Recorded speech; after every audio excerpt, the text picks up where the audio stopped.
Good morning, friends. Today we shall be learning about Renaissance in Spain, Portugal and England. This is the module 14th of the paper 2nd. The objectives are to acquaint about Renaissance in Spain, Portugal and England. Examine the difference in approach to Renaissance in these countries. Examine the works of Renaissance of Spain, Portugal and England. The components of this module are as follows. Spain, Philip II, the Escorial, painting. Portugal, England, literature in England, painting in England and architecture in England. 1492 was the key date for Spanish Renaissance. In this year, Christopher Columbus had discovered the New World, the Americas, and opened the whole world to colonization, trade and commerce. PTL. Spain was one of the first countries to make the New World its own. Also, the union of the crown of Castile and Aragon, marriage of Isabella and Castile and Ferdinand of Aragon with the Catholic monarchs signified the birth of modern Spain. In addition, the reconquest of the Iberian Peninsula reached its final conclusion, and the Jews were expelled from all crown's dominions. Also, at this time, the Italian influence of Renaissance reached Spanish culture in terms of poetry, arts, thinking, along with humanism. The mark of the Erasmus of Rotterdam is obvious. Interestingly, anonymous artisans gradually become renowned artists. Spanish Renaissance goes into the early Baroque period during the reign of feeble monarch Carlos II, which ended in 1700. While the Renaissance happened very late in Spain, it nevertheless was extraordinarily fertile. Apparently, Imperial Spain was the birthplace of several important literary and artistic movements and genres, including the first modern novel, Philip II.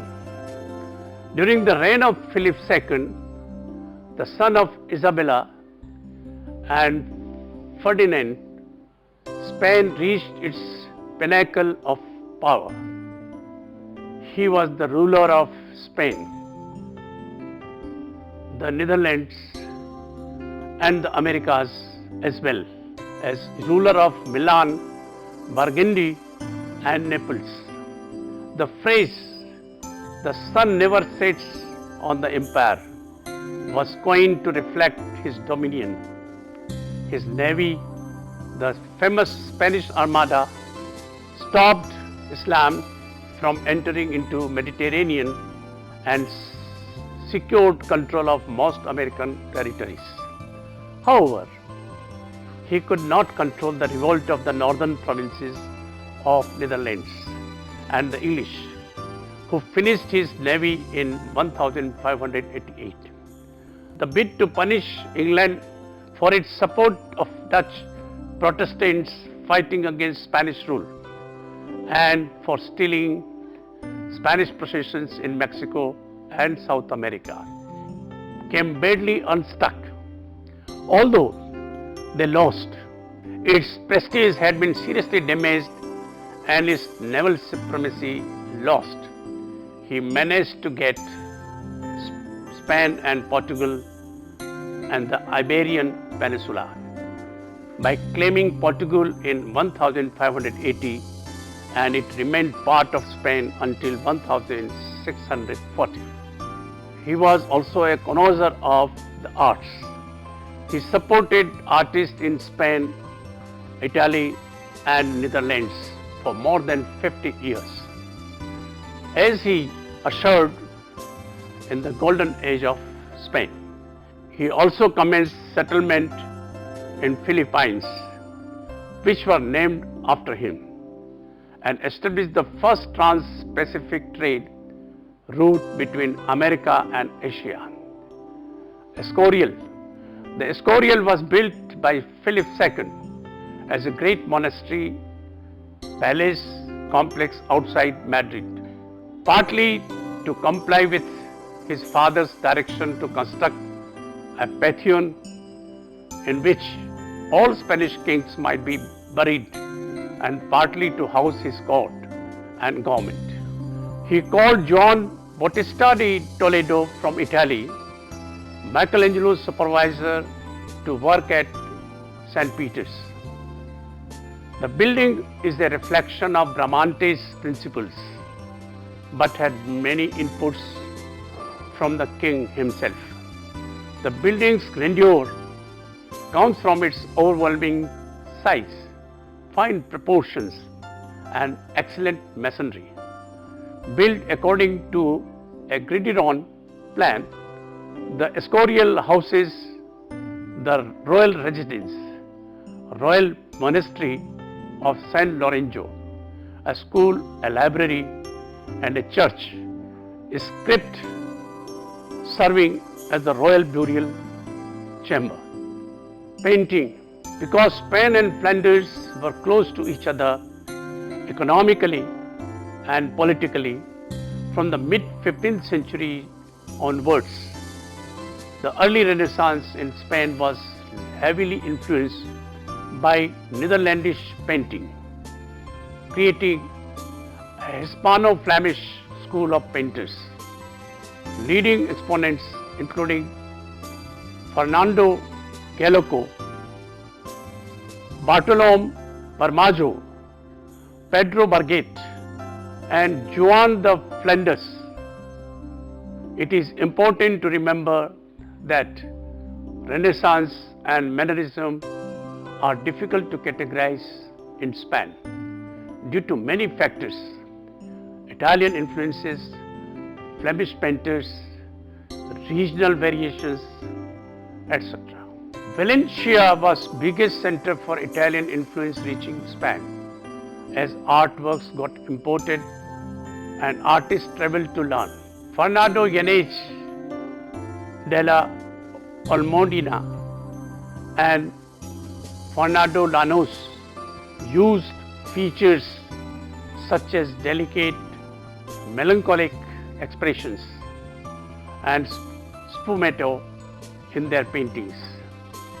Renaissance and Mannerist ideals were modified now in Spain to suit the religious needs.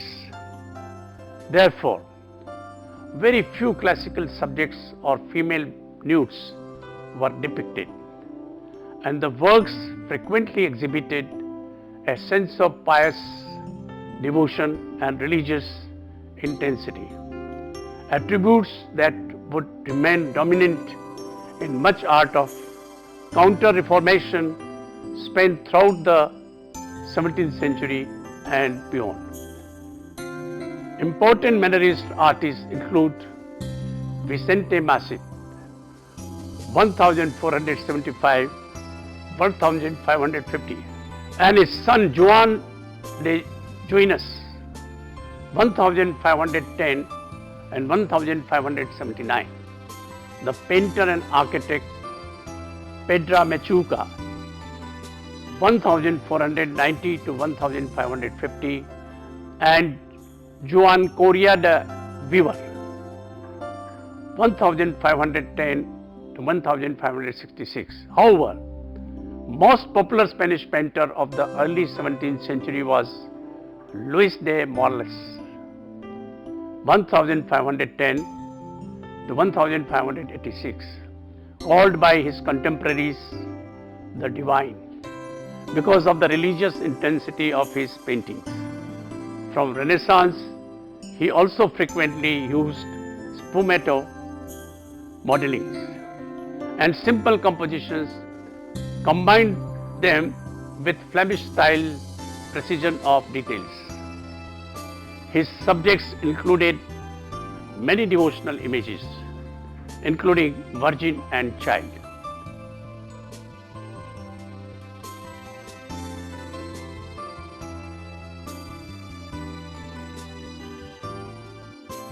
Philip II patronized Venetian painter Titian and Netherlandish artist Bosch, and had two Spanish court painters, Alonso Sanchez Coelho, 1531 to 1588, who formed his style on that of Borrow, and his pupil, Juan Pentojacus, who succeeded him. Dignified and with an element of ceremonial stiffness, emphasized by the attention given to the rich detail of apparel. Their portraits give some slight indication of what Velázquez would later achieve.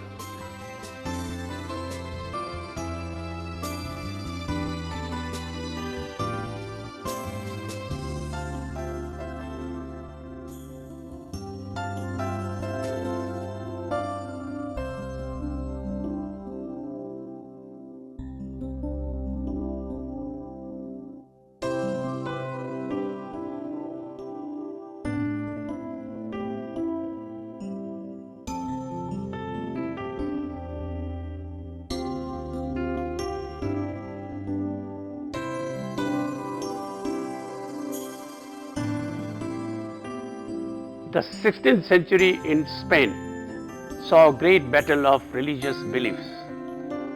Philip was a Christian monarch who persecuted the Protestants. Religious art made by El Greco gave the right expression to the growing spirituality and mysticism and saint worship. In Spain, El Greco and Diego Velázquez were very popular. El Greco's original name was Dominikos Theotokopoulos and was called the Greek El Greco.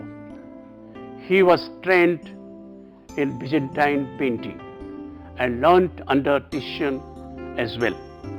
Because he did not find any patronage elsewhere, he arrived in Spain and settled in Toledo, the Spanish center of the Counter-Reformation, headquarters of the dreaded Inquisition and of all the passionate intensities of belief.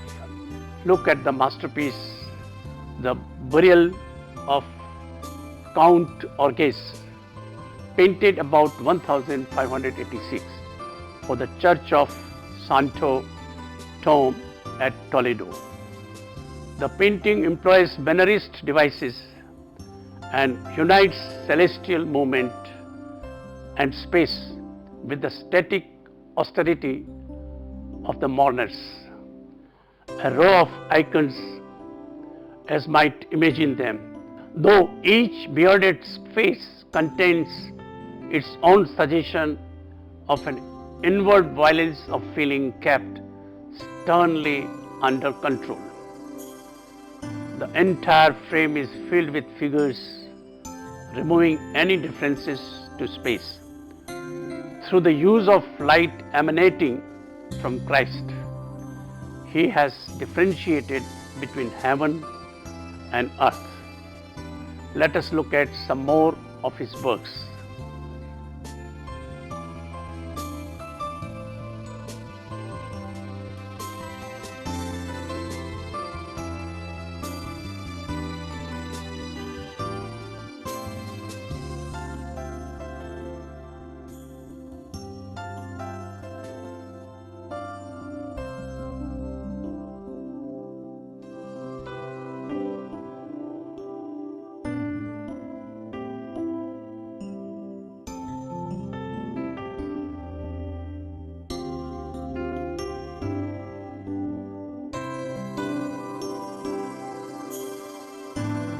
Now, let us look at Diego Velázquez and his works.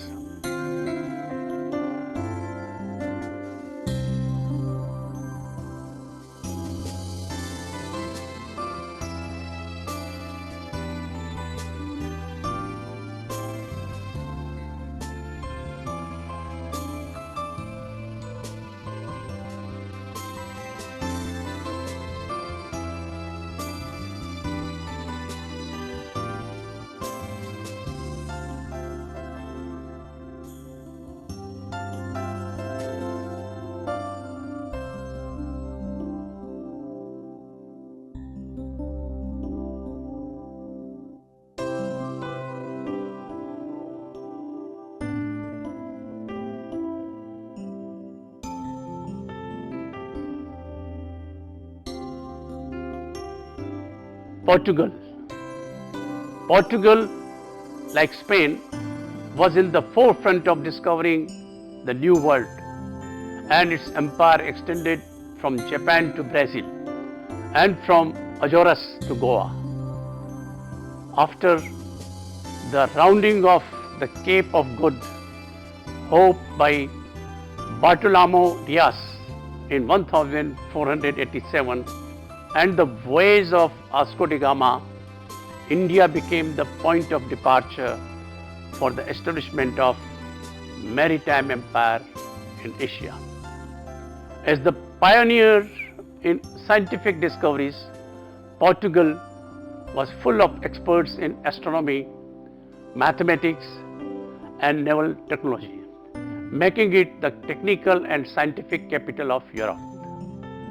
Mappa Mundi globes, treatises on the art of sailing, scripts, reports of shipwrecks, itineraries and studies on tropical medicine were amongst the many subjects were explored in Portugal. Portuguese cartographic skills were the most admired and respected in the world. In 1492, Martin Behem, after his training in Portugal and in service to the King of Portugal, built the first known globe, which had Europe and Asia were separated by a single ocean. A theory that Christopher Columbus, who was also trained in Portugal, would test later that year.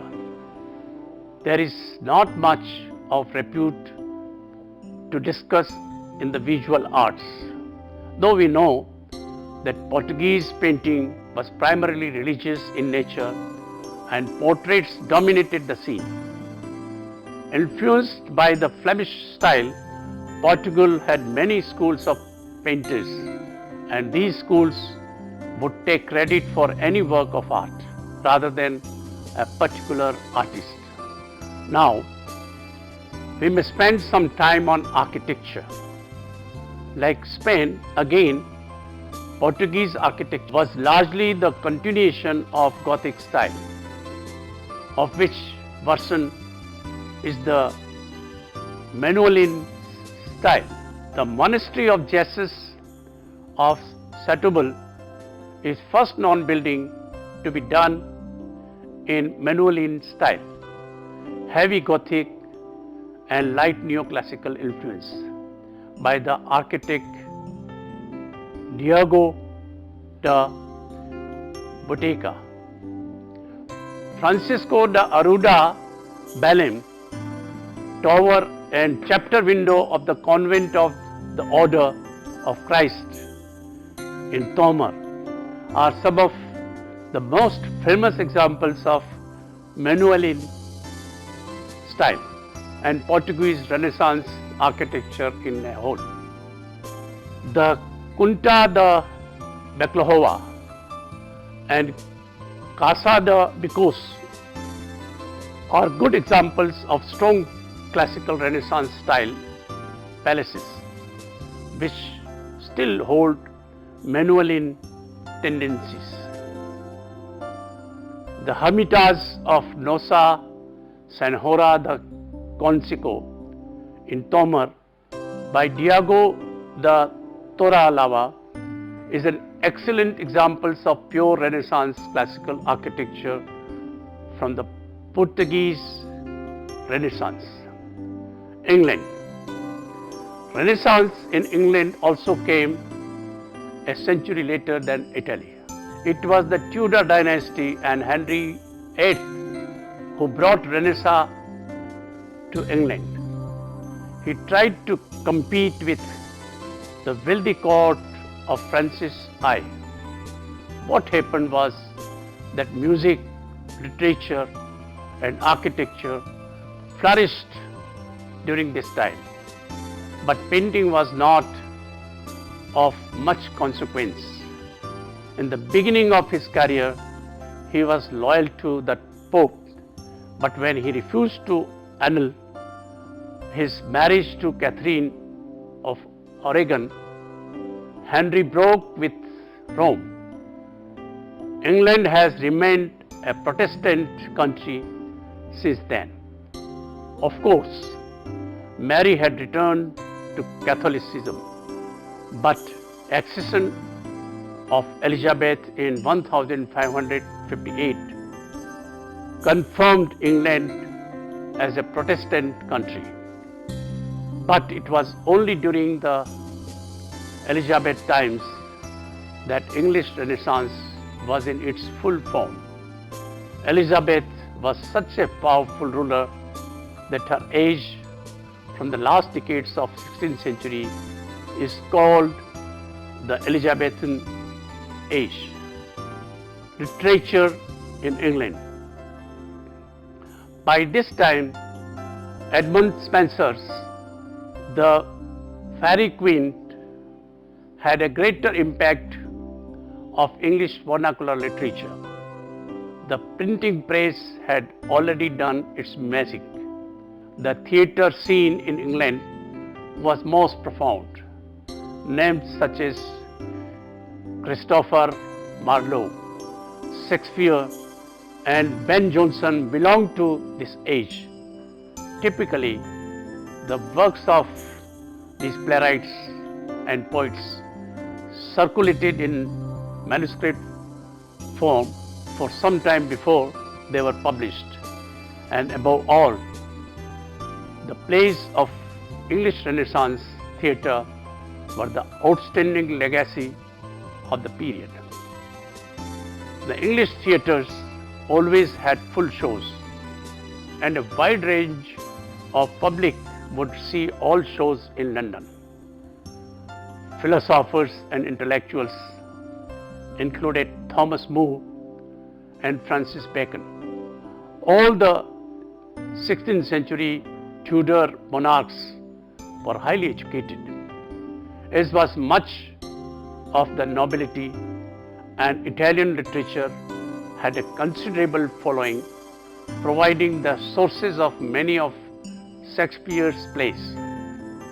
English thought advanced towards modern science with the Baconian methods and a forerunner of the scientific methods. Painting in England. English Renaissance in painting had very slow progress. The painters at the court were foreign origin, since the Tudors had long favored Netherlandish and German artists. It is hardly surprising that it was German painter Hans Holbein the Younger who shaped the taste of the English court and upper classes. As the court painter, he created a series of portraits of nobles and diplomats.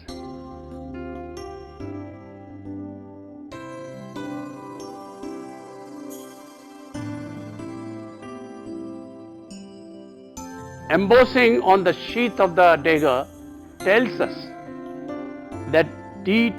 Tintagel is 28, while an inscription on the edge of the book Bible under the self's arm records that he is 24.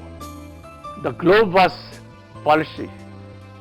The Tintagel family estate marked at the center. It was here that this painting was hung when the ambassador returned to France at the end of 1533. These objects on the top shelf were used to observe natural heavenly phenomena and chart the passage of time. The items displayed on the lower shelf relate more to terrestrial concerns. Music is a common symbol of harmony in this period, and the broken string on this lute has been understood as an allusion to the discord created by the sweep of Protestant reform across Europe.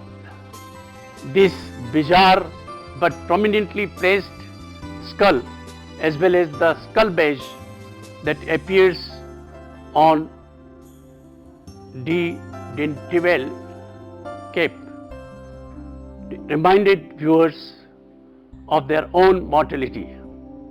The foreground skull is distorted by anamorphosis, in which images are stretched horizontally with the use of trapezoidal grid, so that they must be viewed from the side to appear correctly proportioned.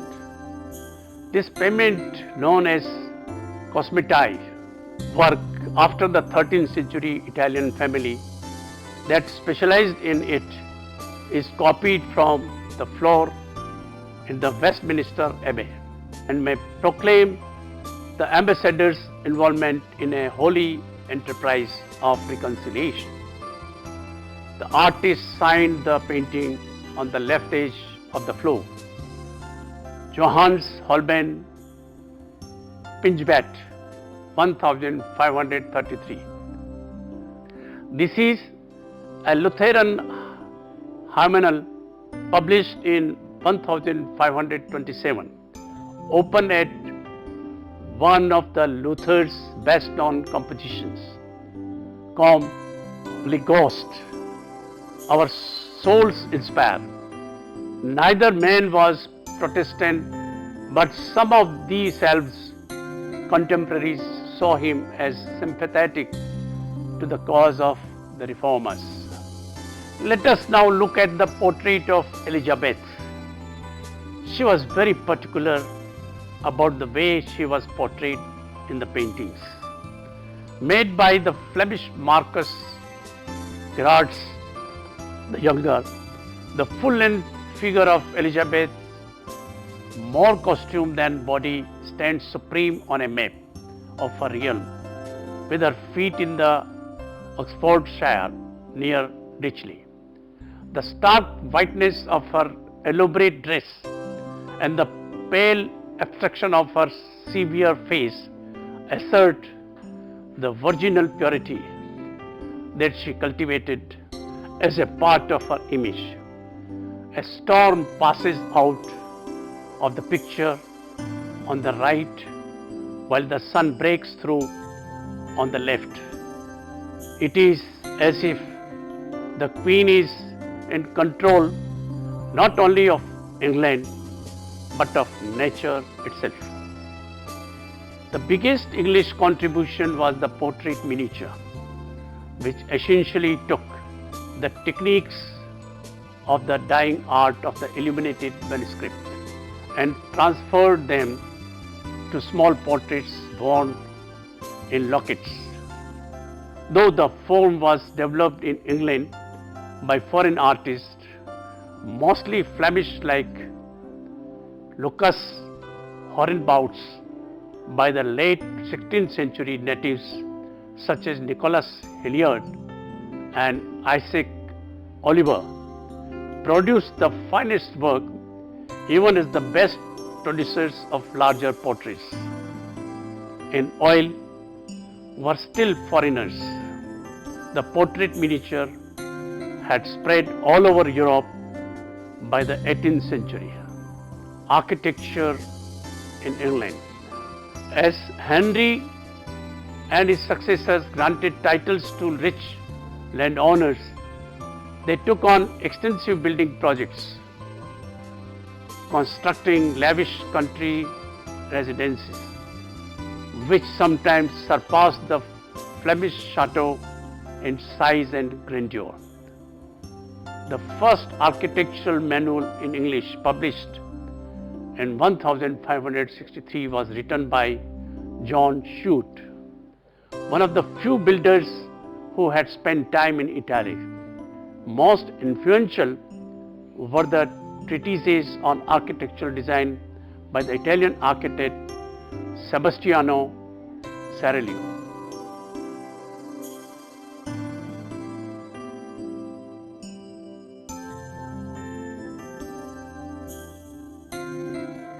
Hardwicke Hall, the home of Elizabeth, known as Bess of Hardwicke. Hardwicke Hall was one of the grandest of all the Elizabethan houses. The medieval Great Hall was transformed into two-story entrance hall with rooms arranged symmetrically around it, nod to classical balance. A sequence of rooms leads to a grand stair up to the long gallery and high great chamber on the second floor that featured an ornately carved fireplace. It was here the Countess received guests, entertained, and sometimes dined. The room seems designed to showcase a precious set of 6 Brussels tapestries featuring the story of Ulysses and is illuminated by its enormous windows. They serve as yet another reminder of the international character of lavish decoration of residences, created for wealthy patrons across Europe during this Renaissance century. Thank you.